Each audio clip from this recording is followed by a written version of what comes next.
દિવસે તો એને તો બધું કીધું, તું જગાલાલ શબ્દ વાપરેલો. મેં કીધું સામાન્ય રીતે છે ને, મારું નામ જગદીશ મહેતા છે, અને લાલ કે ફલાણા લાલ કે કાંતિલાલ કે મગનલાલ છે ને, એ જમાઈને કહેવામાં આવે. એ સિમ્પલ વાત નથી. જે નામ હોય એનાથી બોલવું જોઈએ. એટલે મેં ત્યારે જ બેનને એમ કીધેલું, બેન તમે જરાક આઉટ ઓફ વે જઈને બોલો છો, એ ઉચિત નથી. તમારા જેવી વ્યક્તિ માટે આ શોભે નહીં. અને અમારું બી સ્તર નથી કે અમે તમારી યારે તૂતા તૂતીમાં વાત કરીએ. અમે તથ્ય આધારિત વાત કરવા ટેવાયેલા છીએ, અને જે સાચું છે એ કહીએ છીએ. તમને સાચું લગાડવા આટલું નથી કહેવાનું. જે સનાતન સત્ય છે તે જ કહેવાનું છે. આજે શનિવાર છે એ તો છે, દુનિયા આખી ગમે એમ કે ગમે કોઈને ગમે ન ગમે એ એનો વિષય છે, પણ આજે શનિવાર છે એમાં કોઈ ફેરફાર નથી. એના જેવી વાત મેં જે તે સમયે કરી હતી. ત્યારે મેં એમ કીધેલું જિગીસાબેનને કે બેન તમારા વિશેની પણ કેટલીક અફવાઓ ઉડી છે, પણ હું તો કેતો નથી. આ વાત કરેલી છે તમે આપણા જે મુલાકાત. હા, કે બેન તમે મારા વિશે કયો છો કે તમે જયરાસિંહ બાપુથી કાં તો ફાટી પડ્યા ને કાં કાવડિયા લેવા, બધી ઘણી બધી. પણ મેં ત્યારે એમ કીધું હતું કે જયરાસિંહ બાપુ પણ વિદ્યમાન છે. બાકી બધા લોકો જેના તમે નામ આપો છો કે મેં એની કાં ફેવર કરીને કાં એના પૈસા ખાઈ ગયા, કાં અમે એનાથી ફાટી પડ્યા, તો એ તો વિદ્યમાન છે ને ગોંડલમાં, કે નથી? તો હાલો આપણે ગોંડલ જઈએ. અને જયરાસિંહ બાપુએ મને 5 રૂપિયા આપ્યા, સાબિત કરી દો એટલે આપણે ચોથે માળેથી ખાપકી જવાનું, બીજું હું ત્યાં. પણ આક્ષેપ તમે અંધાધૂંધ ગોળીબાર જેમ આતંકવાદી કરે એમ તમે ગમે એની ઉપર આવી રીતે આમ છાણના છાંટા ઉડાડીને વયા જઈ શકો નહીં. કારણ કે તમે એકની સામે ઉડાડો, 3 આંગળી તમારી સામે હંમેશા ચિંતાતી હોય છે. આપણે જોઈએ છીએ આમ કોકને આંગળી છે 3 આપણી બાજુ હોય. એ થઈને તો રહ્યું, પણ જો એ વિડીયો સાચો હોય તો આપણને એ ખબર નથી, એટલે આપણે કહી નથી શકતા કે આ વિડીયો ખરેખર એને ના પાડી છે. મેં ક્યાંક વાંચ્યું છે, મને કોઈ ફોન ઉપર કીધેલું કે કોઈ એક ચેનલની સાથે બેને વાત કરી અને એને કીધું કે આ AI નો જમાનો છે, એટલે આર્ટિફિશિયલ ઇન્ટેલિજન્સ નો જમાનો છે, અને કોઈ કે આ એમાં કઈક હળી હંચો કર્યો છે, પણ આ ઓડિયો કે વિડીયો મારો નથી.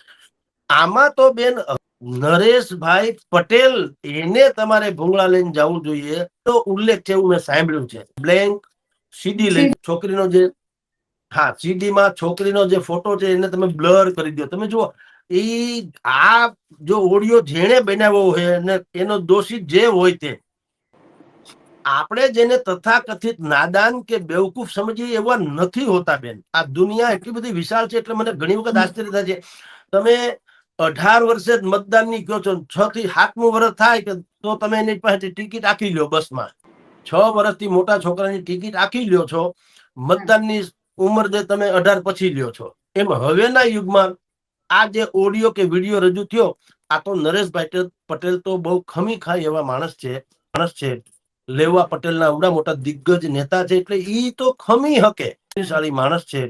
લેવા પટેલના આવડા મોટા દિગ્ગજ નેતા છે, એટલે ઈ તો ખમી હકે. એ હચમચી ન જાય.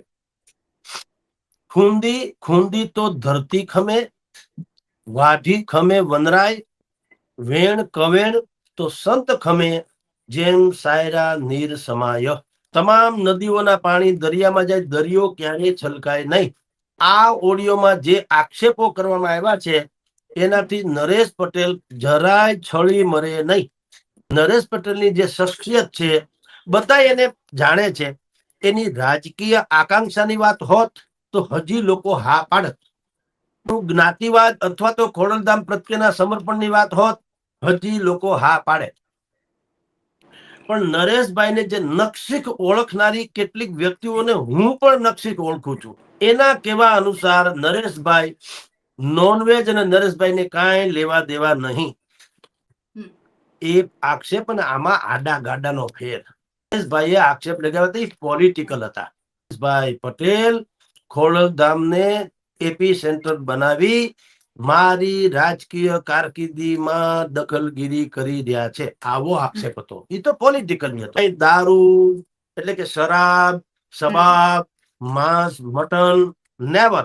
શોકિંગ ઓડિયો તરીકે આખા સોશિયલ મીડિયાના યુગમાં ધૂમ મચાવે છે. જુઓ, વસ્તુ ક્લિયર થાય. નરેશભાઈ વિશે જેટલી વાત કરવામાં આવી છે, નરેશભાઈની આલોચના પોલિટિકલી આપણે ઘણી વખત કરી આલોચના, કે ભાઈ તમારી કોઈ સ્થિતિ સ્પષ્ટ નથી હોતી, એટલે આખો સમાજ તમારા કારણે ગેરમાર્ગે દોરાય છે. બસ આપણી પણ કહેવાનું એ હતું, નરેશભાઈ કે આપણા એનું એવડું મોટું લેવલ છે કે હું એની હારે દુશ્મનાટ કરું તો મને દુશ્મને ન માને, કારણ કે એનું લેવલ એવડું મોટું છે, મારું કઈ છે નહીં. એટલે આપણે એની હારે કોઈ બીજો પ્રશ્ન નથી આવતો. આપણે એમ કીધું કે ભાઈ તમે નેતા છુઓ, લેઉવા પાટીદાર સમાજના અગ્રણી છુઓ, ખોડલધામના પ્રણેતા છુઓ, તમારી એક સુસ્પષ્ટ નીતિ હોય તો લેવા પાટીદાર સમાજને ખબર પડે કે દૂધ દોણામાં જાય છે કે હેઠું. એ નહીં હોવાને કારણે દર ચૂંટણીમાં પાટીદાર સમાજ હાસ્યામાં ધકેલાય છે અથવા તો અસમંજસમાં મુકાઈ જાય છે.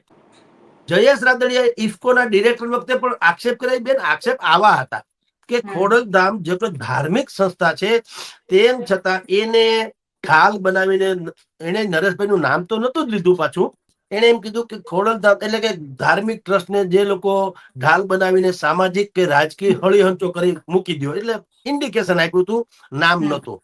એટલે જયેશ રાદડિયાના આક્ષેપ આસમાન જમીનનો ફેર. અને આ તો છીછરામાં છીછરું, આના જેવું તો આ હલકટ શબ્દ કહેવાય, આક્ષેપને આક્ષેપને હલકટ કહું. અને હું નથી માનતો કે આટલી હલકટાઈ ઉપર બેન જિગીસા ઉતરે, ક્યારેય મને માનવામાં નથી આવતો, કારણ કે એનું પણ એક સ્તર છે.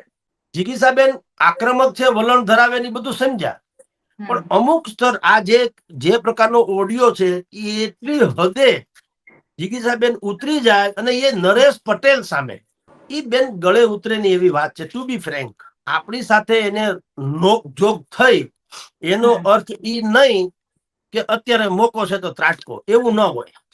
જે સત્ય છે તે છે, કાલ સવારે સાબિત થાય અને આપણે ટીકા કરીએ તો વાજિબ ગણાય, પણ અત્યારે આપણે સ્ત્રી દાક્ષિણ્ય બિલકુલ જાળવવું જોઈએ. હું બન્ની ગજેરા નથી કે ગમે એમ બોલું. હું જગદીશ મહેતા છું, 30-35 વર્ષથી આ લાઈનમાં એટલે કે જર્નલિઝમમાં છું.